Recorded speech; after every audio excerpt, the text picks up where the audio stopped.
Olá pessoal, então hoje nós vamos estudar um processo adiabático quase estático, um gás ideal. Então nosso sistema termodinâmico é um gás ideal, é um processo onde não ocorre transferência de energia via calor e é um processo que ocorre muito lentamente. Nós estamos interessados num processo adiabático quase estático, então um processo que ocorre tão lentamente que todos os estados ao longo do processo, todos os estados termodinâmicos são estados de equilíbrio. Tá? O modelo padrão, que é um modelo que eu já repeti ao longo aqui das aulas dessa terceira área, tá? O nosso modelo padrão é um gás confinado. Aqui eu tenho um pistão móvel, tá? E para um processo quase estático adiabático, então eu tenho simplesmente paredes adiabáticas, o meu gás não está em contato com nenhum reservatório térmico, porque eu não quero que ocorram transferências de energia via calor. Tá certo? Então aqui eu tenho meu pistão móvel, paredes adiabáticas, meu gás ideal confinado. Tá? Então esse é um modelo que nós usamos para tentar entender o que acontece com o sistema à medida que eu mudo os parâmetros termodinâmicos e o que acontece no processo adiabático. Certo? Então o que a gente fez na última aula? Nós fizemos duas coisas. Obtivemos a curva, uma isoterma no diagrama PV, uma curva ao longo da qual a temperatura é constante no diagrama PV, e nós calculamos o trabalho ao longo do processo isotérmico. Eu quero fazer hoje aqui a mesma coisa. Eu quero obter a curva que descreve um processo adiabático, quase estático no diagrama PV, e eu quero calcular o trabalho que o gás realiza ao longo deste processo. Tá certo? Então, como é que a gente pode realizar o processo adiabático aqui? Por exemplo, eu posso ir removendo pedrinhas aqui do meu recipiente, de modo que o meu gás vai... então, eu vou diminuindo a pressão e o meu gás vai se expandindo muito lentamente. O que acontece nesse processo? A minha pressão vai estar diminuindo, porque eu estou removendo pedrinhas, o meu gás está se expandindo e, ao mesmo tempo, a temperatura do gás está baixando muito lentamente. Tá certo? Porque o gás ele não está em contato com o reservatório térmico. Então, esta seria uma expansão adiabática. Tá? Da mesma maneira, se eu vou colocando pedrinhas aqui, lentamente, uma por uma, de modo que esta compressão ocorre muito lentamente, eu vou comprimindo aqui cada vez mais o meu pistão e a minha temperatura do gás vai aumentando muito lentamente. Tá certo? Então, antes do processo isotérmico, por exemplo, numa expansão isotérmica, o gás estava em contato com o reservatório a temperatura T. Tá? Então, à medida que eu ia removendo pedrinhas, o sistema o gás ia se expandindo, mas ia ao mesmo tempo absorvendo calor do reservatório e mantendo a temperatura constante. Não é o caso aqui porque não existe transferência de energia via calor. Certo? Então, em um processo adiabático, tanto a pressão, quanto o volume, quanto a temperatura mudam. Certo? Então, a gente quer saber como essas quantidades estão relacionadas. A equação de estado ela não é muito útil para a gente obter esse tipo de informação. Em particular, eu quero saber como a pressão depende do volume, qual é a função que descreve a pressão em termos do volume para que eu possa traçar a curva do diagrama PV. Esse é o nosso primeiro objetivo. Tá certo? Então é bem importante aqui, pessoal, se dar conta de que para obter a equação para mim obter o que está acontecendo com a pressão em função do volume, tá? Para poder traçar a minha curva adiabática do diagrama, a equação de estado ela não é muito útil, porque a temperatura também está mudando. Tá? A temperatura não é constante. Certo? Vamos lá, então. Como é que nós vamos fazer isso? Vamos escrever a primeira lei da termodinâmica, vamos partir da primeira lei da termodinâmica na forma infinitesimal. Ou seja, imagina que o meu sistema mudou adiabaticamente, tá? De uma quantidade, tá? A energia interna variou de uma quantidade infinitesimal. Tá? Então, a variação da energia interna vai ser o quê? Uma diferencial de calor menos a diferencial de trabalho. Certo? Essa é uma versão, tá? Essa é a primeira lei da sua versão infinitesimal. Quando eu digo uma variação infinitesimal na energia interna do meu sistema, tá? Uma transferência infinitesimal de calor, uma transferência e uma realização de um trabalho infinitesimal. Pessoal, só para constar, Tá? Isso aqui matematicamente não é bem definido, porque Q não é uma função de estado e W também não é uma função de estado. Ambas as quantidades dependem do processo. Tá? Então, essas diferenciais aqui, matematicamente, elas não estão bem definidas. Tá? Os matemáticos não ficariam felizes de ver, tá, eu escrevendo esse tipo de coisa, mas nós físicos nós estamos interessados mais em entender as coisas, né, os processos fisicamente, e muitas vezes a gente não é tão rigoroso com a parte matemática. Tá? É só para constar, então, que matematicamente isso aqui não faz, isso aqui não é muito rigoroso. Tá? Porque essas não são funções de estado, tá? Então não tem uma função que eu possa definir de maneira rigorosa, uma diferencial. Isso aqui depende do processo. Nós vamos interpretar isso aqui como se fosse uma variação, né? Uma transferência de calor muito pequena e uma realização de um trabalho, tá? O sistema realizando um trabalho, transferindo energia via trabalho, mas uma quantidade muito pequena de energia. Tá? Então isso aqui são quantidades simplesmente muito pequenas. Tá? É dessa maneira que nós vamos enxergar essas duas diferenciais.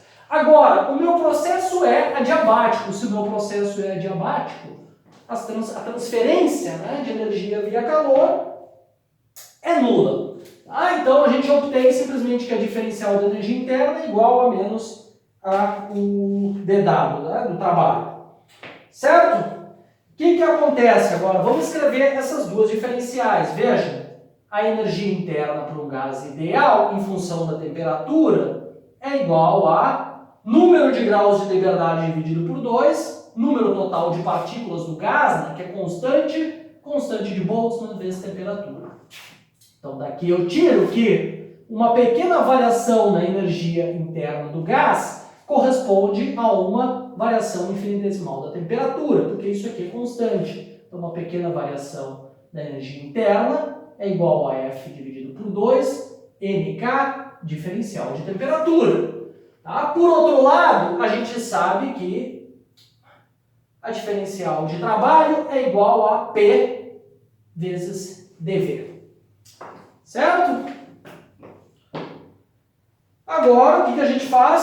Substitui essas duas expressões aqui dentro, da minha primeira lei, e o que eu obtenho é o seguinte, F dividido por 2, NK dt, isso aqui vai ser igual a menos PdV. Tá? Substituir o trabalho desse lado, a diferencial de energia interna no outro.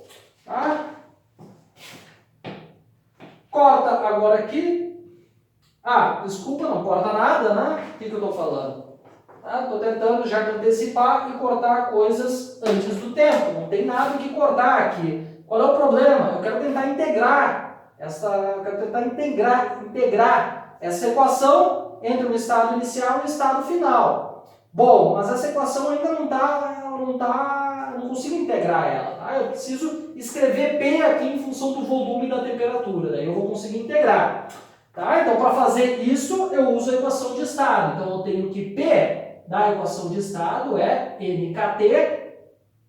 NKT dividido pelo volume. Agora sim, se eu substituir isso aqui dentro da pressão, eu obtenho que, vou botar uma seta aqui, isso aqui não ficou bom, né? Se eu quiser botar uma seta, eu tenho que botar uma seta no lugar certo, uma seta aqui. Então eu obtenho o que agora?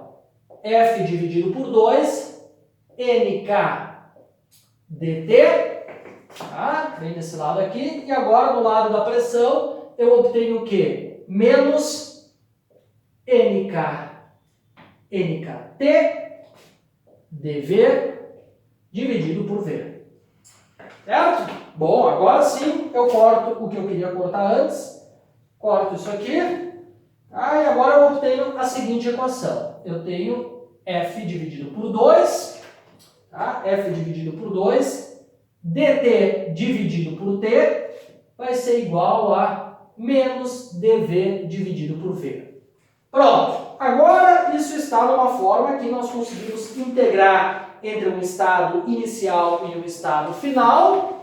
Tá? Eu vou continuar aqui. Então imagina que eu tenho um estado inicial descrito pelas variáveis, pela temperatura TI e pelo volume VI, e um estado final descrito por TF, temperatura final, VF, volume final. Vou integrar agora dos dois lados dessa equação, então obtenho F dividido por 2, integral na temperatura, integro entre TI e TF, dt dividido por T, isso vai ser igual a menos a integral entre o volume inicial e o volume final de dV dividido por V. Ok? Essas duas integrais são simples de fazer, eu obtenho f dividido por 2, a integral de dt dividido por t é o logaritmo de t, calculado entre os dois extremos, então eu vou ter aqui logaritmo de t final menos logaritmo de t inicial, e desse lado aqui eu vou ter logaritmo do volume final menos logaritmo do volume inicial. Certo? Que vai ser igual, eu tenho um sinal negativo aqui, logaritmo do volume inicial menos logaritmo do volume final. Tá claro? Eu simplesmente inverti a relação. Agora, eu posso escrever como uma razão essas duas quantidades aí. O que eu fiz aqui? Eu passei esse f sobre 2 para o lado de cá. Eu passei isso. Eu passei isso aqui para o lado de cá, então eu vou ter 2 dividido por f, e eu vou ter o seguinte, logaritmo de TF dividido por TI, isso aqui é igual a 2 dividido por F, logaritmo de VI dividido por VF. Mas uma coisa multiplicada por logaritmo de outra coisa é igual ao logaritmo de outra coisa elevado na uma coisa.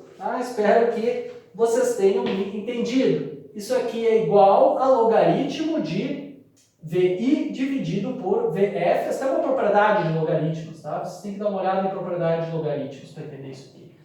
Então é logaritmo da razão dos volumes elevado na potência 2 dividido por F. Certo? Então o que eu obtive daqui? Então eu tenho que o logaritmo disso é igual ao logaritmo disso aqui. Logo, isto é igual a isso. Então eu obtenho que TF dividido por TI é igual a VI dividido por VF elevado na 2 sobre F, e daqui eu tiro, isso aqui é um F minúsculo, daqui eu tiro a seguinte equação que relaciona o volume e a temperatura ao longo do processo adiabático. Então aqui no denominador eu tenho VF elevado na 2 sobre F, passo para cá, então eu vou ter TF, VF, graus de liberdade, número 2 dividido pelo número de graus de liberdade, não? Então vou ter, passando o VF para lá, vou ter TF, VF, 2 dividido por Fzinho, isso aqui vai ser igual a, passo agora o TI multiplicando, TI vezes VI elevado na 2 dividido por Fzinho. Certo? Então eu obtenho aí que temperatura final vezes volume final elevado nessa potência igual a temperatura inicial vezes volume inicial elevado nessa potência. Ou seja, T vezes volume elevado nessa potência não muda ao longo do processo, porque isso aqui vale para quaisquer dois estados iniciais e finais, vale para quaisquer dois estados arbitrários. Então, essa equação está me dizendo que essa quantidade, a temperatura vezes o volume elevado nisso aqui, é uma constante ao longo de um processo adiabático. Então, eu obtive a seguinte equação, T vezes V elevado na 2F é igual a uma constante, que eu vou chamar de constante 1. Constante 1. Esse aí é o nome que eu dei para essa constante. Então, isso aqui, esta equação vale, esta é a relação entre a temperatura e o volume ao longo de um processo adiabático. Vamos reescrever um pouco esta expressão, ela ainda não está com a cara mais simples e mais, não está escrita da maneira que vocês devem encontrar, por exemplo, nos livros, textos do nosso curso. Então, deixa eu fazer o seguinte, vamos tentar primeiro reescrever esse expoente aqui. Vejam, eu vou introduzir o seguinte parâmetro, essa é uma definição. Eu vou introduzir o seguinte parâmetro, isso aqui é a letra grega gama, tá? Então eu vou definir gama como a razão entre o calor específico molar a pressão constante e o calor específico molar a volume constante. Tá? Por que eu estou fazendo isso? Eu vou tentar escrever essa quantidade aqui em termos de gama, porque isso aqui certamente está relacionado com os calores específicos, porque envolve o F minúsculo, que é o número de graus de liberdade de uma molécula do meu gás ideal. Tá? Então, substituindo aí o que a gente conhece, né, a forma explícita para os calores específicos molares em termos do número de graus de liberdade, a gente obtém o seguinte. Tá? Então, o calor específico à pressão constante é Fzinho mais 2 dividido por 2 vezes R, tá? E esse calor específico é F dividido por 2 vezes R. Tá? Então vai ser isso aqui vezes, tá? Vezes 2 dividido por F vezes R. Tá? Porque eu estou multiplicando o Cp por 1 sobre Cv. Certo? É isso.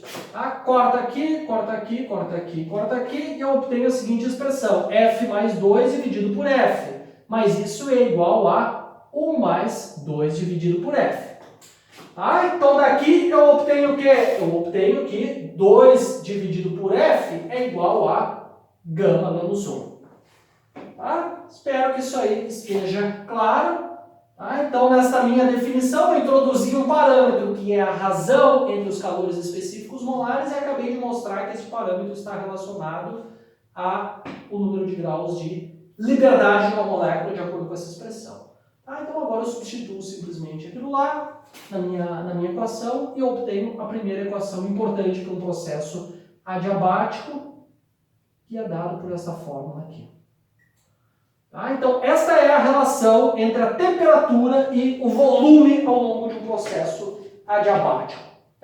Ou seja, isso aqui, este produto entre a temperatura e o volume elevado no parâmetro gama, ele tem o mesmo valor para qualquer estado ao longo do meu processo adiabático.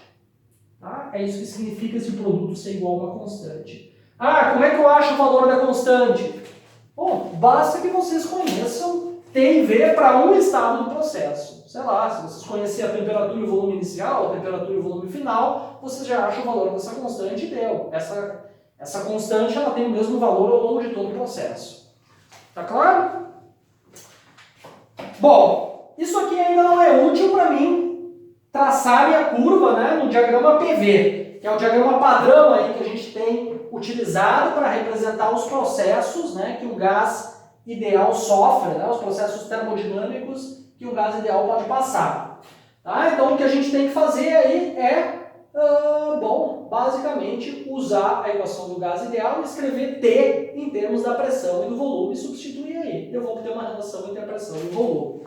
Então eu tenho, de acordo de novo, usando novamente a equação do gás ideal, eu vou ter o seguinte, vocês podem mostrar que T é igual a PV dividido por N vezes constante de Boltzmann. Isso aqui é só a equação do gás ideal, onde eu isolei a temperatura. Substituindo agora isso aqui, nós obtemos o seguinte, P vezes V dividido por NK vezes volume na gama menos 1 igual a constante 1. Bom, agora eu passo isso aqui para cá, vejam, K é uma constante, que é a nossa constante Boltzmann. N é constante, nesse processo aí adiabático, N é o número total de partículas do meu gás que não muda. A massa está relacionada com a massa total do meu gás, que é uma constante. Então eu vou passar isso aqui multiplicando para cá e vou definir uma nova constante. Então aqui vai sobrar P, V multiplicada por V na gama menos 1 dá simplesmente V na gama, então eu obtenho a seguinte equação. P vezes V na gama é igual a uma constante. Então aqui eu tinha uma constante 1, a constante é igual a NK vezes a constante 1. Vejam, pessoal, não interessa qual é a forma dessa constante, ela não tem nenhum... Não interessa qual é a forma dessa constante, a única coisa que interessa é que, para um processo adiabático, ao longo do processo, para qualquer estado do meu processo adiabático, a pressão vezes o volume elevado na gama não muda, é uma constante. Como é que eu determino a constante? De novo, eu tenho que, para algum estado do meu processo, eu tenho que saber qual é a pressão ou o volume. Basta eu botar aqui na fórmula, se eu souber o valor de gama também, eu calculo o valor da minha constante, que é o mesmo para todo o processo. Pronto. Certo? Então, essas duas equações aqui são bastante importantes, tá? Elas descrevem a relação entre temperatura e volume e pressão e volume no processo adiabático. Como é que a gente faz agora para obter o diagrama PV? Bom, está aqui já, né? Nós temos uma relação entre a pressão e o volume. Isso aqui já contém toda a informação que a gente precisa para traçar uma curva representando um processo adiabático.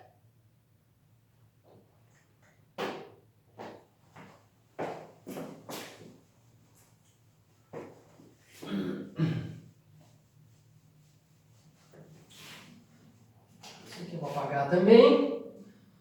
Então, o que eu vou querer fazer agora? Eu vou querer desenhar essa curva no meu diagrama PV e vou querer comparar com o processo isotérmico. Então, o que a gente viu lá na última aula? Para um processo isotérmico, a gente tira a relação entre P e V diretamente da equação de estado. Está aqui, né? Porque a temperatura é constante, passo o NK para cá. Então, eu tenho que P é uma constante dividido por V. Ou seja, no processo isotérmico, eu vou escrever isso aqui diferente, P é inversamente proporcional ao volume, ou proporcional a 1 sobre V. Tá? Agora, no processo adiabático, o que a gente está vendo? No processo adiabático, nós temos que P é igual a uma constante dividido por V elevado num expoente gama. Ou seja, P é proporcional a 1 sobre V na gama. Tá? Notem nessa expressão que gama é igual a 2 dividido por F mais 1. Ou seja, o gama, tá? Como isso aqui é positivo, o gama é sempre maior que 1. Tá? O gama, então, aqui é sempre maior que 1. Veja, isso aqui é V elevado na 1. Isso aqui é V elevado no número maior que 1. Logo, a pressão diminui mais rápido para um processo adiabático do que para um processo isotérmico. A cara das curvas é muito parecida, mas aqui a pressão cai com um volume mais rápido do que em um processo isotérmico. Tá? Eu espero que isso esteja bem claro. Deixa eu só escrever aqui de novo. Tá? Daqui, ó, vejam que o gama ele é igual a 2 dividido por F mais 1. Logo, isso aqui é sempre maior que 1, né? Eu tenho 1 mais uma coisa positiva. Tá? Bom, façamos então o gráfico do diagrama PV para um processo isotérmico e um processo adiabático. Vamos imaginar o seguinte, imagina que eu tenho, tá, que eu faço eu parto de um volume inicial e levo o meu sistema para um volume final ao longo de um processo isotérmico, depois parto do mesmo volume inicial e levo o meu sistema para um volume final de novo, só que agora ao longo de um processo adiabático. Ou seja, imagina que eu tenho uma expansão isotérmica e uma expansão adiabática entre os mesmos volumes inicial e final. Tá? Então, como é que são as curvas? Imagina então aqui que eu tenho um volume, imagina que eu preparo meu sistema num volume e numa pressão inicial. Então, tem uma pressão inicial PI, um volume inicial VI. Tá? E agora eu faço uma expansão isotérmica. Tá? Então, eu tenho uma isoterma aqui. Eu vou ter uma curva que é uma coisa mais ou menos assim, né? Eu tenho uma isoterma que é uma curva mais ou menos assim. Tá? Isso aqui representa, então, uma expansão isotérmica a temperatura constante. O sistema termina aqui com um certo volume final. Tá? O sistema termina com um certo volume final e ele vai ter uma pressão. Tá? Ele vai ter uma pressão que eu vou chamar de pressão I. Não, isso não. PI é a pressão inicial. Vou chamar de PT, então. Vou chamar de P índice T. Tá? Que é a pressão, a temperatura, a pressão do processo isotérmico a temperatura constante. Certo? Então, vejam. Isso aqui é uma isoterma. Tá? Essa aqui é a minha isoterma. Agora imagina que eu faço um processo adiabático, uma expansão adiabática entre esses dois volumes, parto do meu volume inicial, como é que vai ser? Vou terminar no volume final, a minha adiabática, de acordo com o que a minha análise que eu fiz aqui, como o gama é maior que 1, a minha curva, né, vai ser uma coisa que diminui, a pressão ela diminui mais rápido do que no processo isotérmico. Então a minha adiabática seria uma coisa assim, o volume final é igual nos dois processos, o volume inicial também é, tá? Só que a pressão aqui no processo adiabático, ela diminui mais rápido com o volume. Então a forma das curvas é muito parecida, mas tem que ter sempre em mente que se eu fizer uma expansão entre os mesmos volume inicial e final, de maneira isotérmica e de maneira adiabática, a pressão cai mais rápido no processo adiabático. Então, essa curva aqui, a temperatura constante, é chamada de isoterma. Tá? Então, minha temperatura é constante. E essa curva aqui é chamada de uma adiabática. É chamada de adiabática. Tá? Então, aqui, calor é igual a zero. Tá? Não tem transferência de calor. Tá? Vamos botar assim, diferencial. Né? Diferencial de calor é igual a zero. Tá certo? Então, vejam. Primeiro, então, o que a gente tem aqui? A pressão no processo adiabático é menor, a pressão final no processo adiabático é menor do que no processo isotérmico e a temperatura também. Ah, então, aqui na isoterma a temperatura é constante, na adiabática eu parei aqui um pouco embaixo, né? Aqui eu tenho uma isoterma, mas aqui deve passar outra isoterma. Então, a temperatura aqui, tá? No fim do processo adiabático é menor do que a temperatura ao final do meu processo isotérmico. Tá? Então, se eu comparar um processo adiabático e um processo isotérmico, né, numa expansão ou numa contração entre os mesmos volumes, a pressão final no processo adiabático e a temperatura final no processo adiabático vão ser menores do que no processo isotérmico. Tá? E isso acontece, tá, por um motivo muito simples. Aqui eu não tenho. O que acontece? Aqui eu estou dando o sistema, à medida que ele se expande, ele está absorvendo energia via calor do reservatório térmico. Tá certo? Então é natural que a temperatura aqui, a temperatura final seja mais alta do que a temperatura no processo adiabático. No processo adiabático o sistema não está absorvendo calor, né? Tá certo? E o mesmo vale para a pressão. O sistema está absorvendo, está mais agitado, né? Tem mais agitação térmica, tem mais colisões com as paredes, porque ele está absorvendo energia via calor, então a pressão do processo isotérmico é maior do que no processo adiabático. Certo, pessoal? Para resolver problemas, essas duas equações aqui são bastante importantes. Parâmetro gama, obviamente, que depende do F minúsculo, que é o número de graus de liberdade, e assim por diante.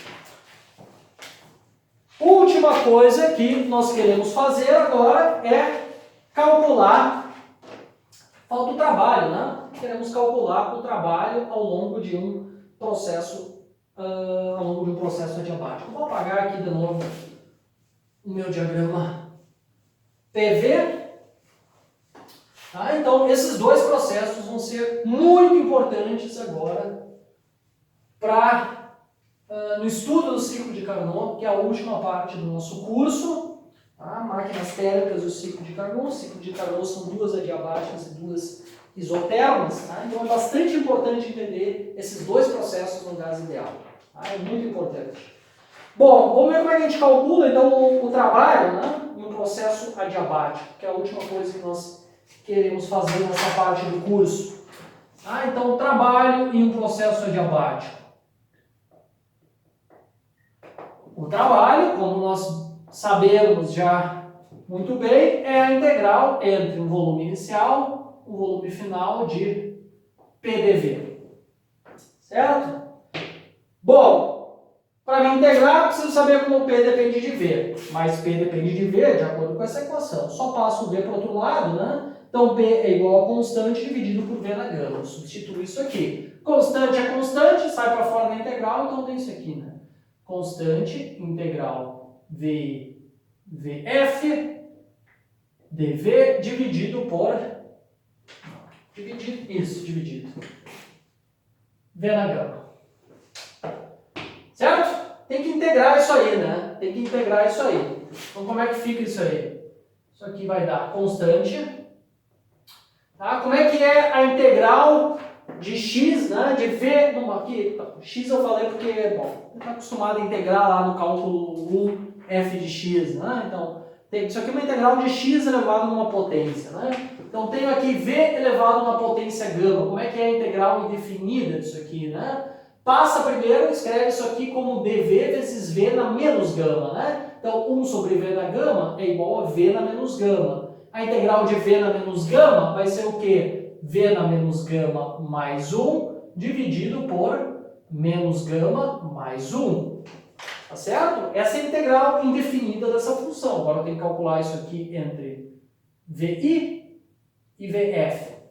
Tá? Veja, a integral indefinida, se eu derivar ela, eu tenho que obter o meu integrando. Veja, se eu derivar isso aqui, cai o expoente, que corta com o denominador, e aqui eu subtraio 1. Tá? Então, a derivada disso aqui vai dar V na menos gama, que é 1 sobre V na gama.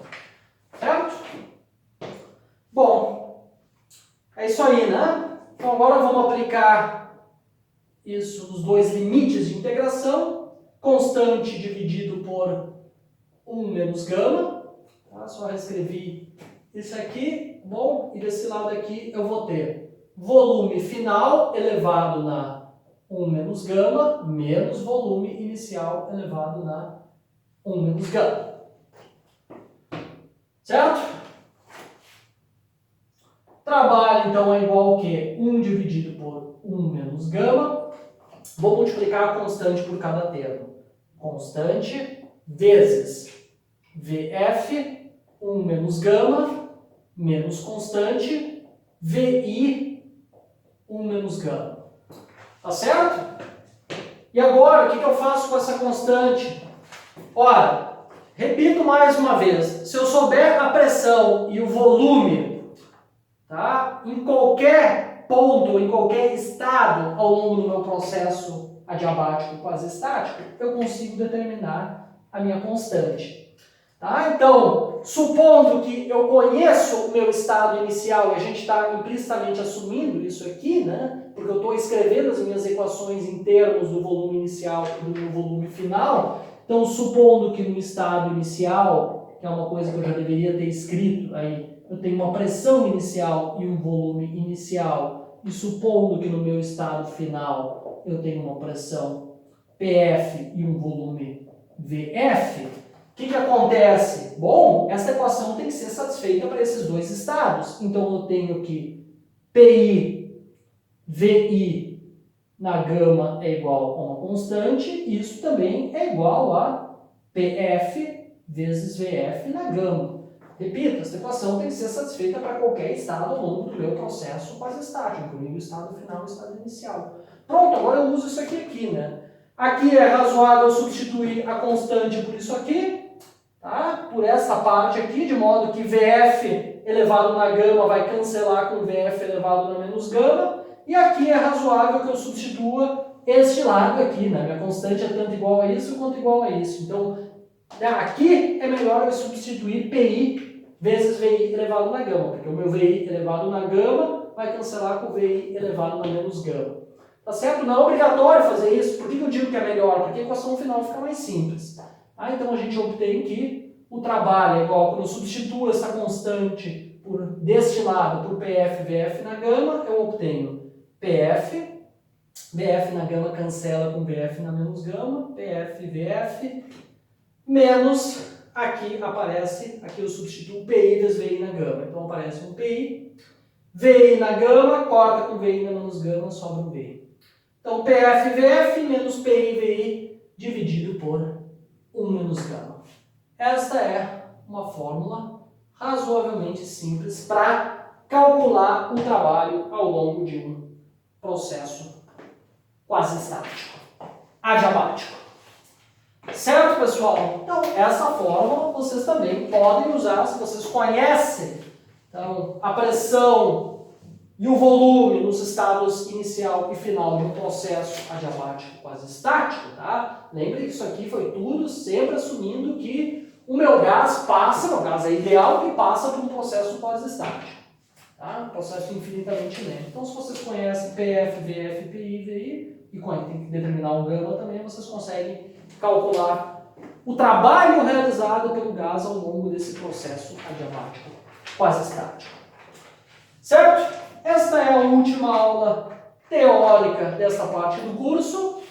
Na próxima aula ainda eu vou resolver alguns exemplos, certo? Até a próxima aula, que é a nossa última sobre teoria cinética dos gases. Até lá!